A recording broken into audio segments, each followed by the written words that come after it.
How to Create a Glitch Monologue Season 1, Episode 9. This is the final episode of Season 1 of How to Create a Glitch in the Matrix.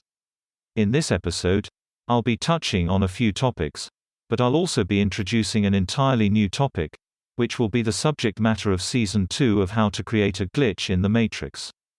Now, for the most part, up until now, we've talked a lot about how the system is organized, how it manifests, how to create glitches in reality. We've talked about narratives and tension and a number of other ideas. But with this podcast, I'd like to use as a kind of transition between this season and the next season of How to Create a Glitch in the Matrix. And the way that I'll do that is by discussing the nature of reality and the programming of reality from a macrocosmic perspective. Up until now, we've been discussing the microcosmic operation of reality, the rules which govern it and how it manifests. But with this podcast, I'd like to talk about the larger picture. Now, the first thing I'll have to say is that the same principles which underlie the microcosmic aspects of reality, so narrative, tension, the four principles, substitution and displacement, polarity union and conservation. All of those ideas, which apply to the microcosmic world, also apply to the macrocosmic world. But you have to look at him from with a wider lens to understand how they impact sociality. Now, early on in the podcast, I discussed how a simple choice, such as refusing to take off one's jacket in a hot and humid room, can alter the bounds of sociality and undermine the ordinary expression of meaning. So, what are essentially nonconformist or in some ways, antisocial behaviors can undermine the ordinary operation of a social exchange and expose the unusual beneath it. That being said, you could also look at the question of whether or not to say take off your jacket in a hot and humid room filled with other individuals also having taken their jackets off from the standpoint of trends. And this idea is that when social circumstances create patterns of behavior, it manifests as a trend, and it's more accessible to discuss this manifestation is a trend for the purposes of the microcosmic view of things. So, if we look at trends on a larger scale, we can say that we know that trends historically will replicate or eternally recur. We know that over the course of many years in a society, historical trends tend to reoccur periodically. The question is whether or not that is directed or undirected process, and I would submit that it is a directed process, a manifestation of the programming of this reality. And the way that I'll explain it is that trends, media, movies, film, theater, all the various manifestations of art reflect the times in which they originally were generated. So, for example, if you look at society right now or even on a microcosmic perspective, if you look at the way an individual dresses in, say, the year 2021, that manner by which they dress on any particular day is going to be a reflection of a style which was prevalent during a certain era. And the impact of replicating a style which belongs to a particular era in the past is a recapitulation of the social circumstances of that earlier manifestation of the style.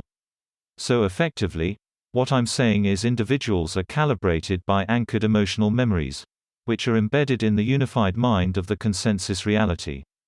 So basically, when an individual makes a choice to replicate a trend or style or an artistic subject, they are making a conscious decision to calibrate their mind and the reality which they inhabit to a particular day, in a particular time or in a particular location. So, let's say an individual decides in 2021 to start a trend of wearing bell-bottom jeans. That trend, if it catches on, will calibrate the population to a particular era in the history of Western civilization or even Eastern civilization, any civilization which manifested that style at a historical period. So, if you create that trend, let's say the last time it was prevalent was the 1970s. The 1970s were an era of high inflation, of issues with oil, of wars in certain areas of economic stagnation, etc., etc. So, you're linking the trends of history to a particular style which then becomes a trend which then manifests the anchored factual events of the last time that that style was prevalent. You could also say that this anchoring is simply a reflection of the manifestation of a particular era mirroring an earlier era. And I won't say that that's not the case, But what I am saying is that for the purposes of my thesis and the thesis of this podcast, it only makes sense to look at it as a directed process and as a directed process. It makes sense that the incidental choices that we make with our style, with our media choices, our consumption choices are all ultimately drawing us back to a time in the past and recapitulating those ideological conflicts of that era in the present moment. So, in other words, on a macrocosmic scale, society is directed by calibration, and it's directed by calibration, using trends in the arts and in media. And so, ultimately, the pattern, which is revealed by this is one of eternal recurrence. And ultimately, it's a pattern which can be undermined by resisting historical trends or the manifestation of trends in society through the various methods described in these podcasts. So, on a macrocosmic scale, resisting trends or recapitulating trends which counter the trends of the present is the most effective way from that standpoint to assist in creating a glitch in the matrix. Now again, I'll summarize the points that I've made in this podcast for the reader or for the listener. Essentially, the way that the microcosmic system works is individuals are calibrated by artistic trends in fashion, media, music and film or theater.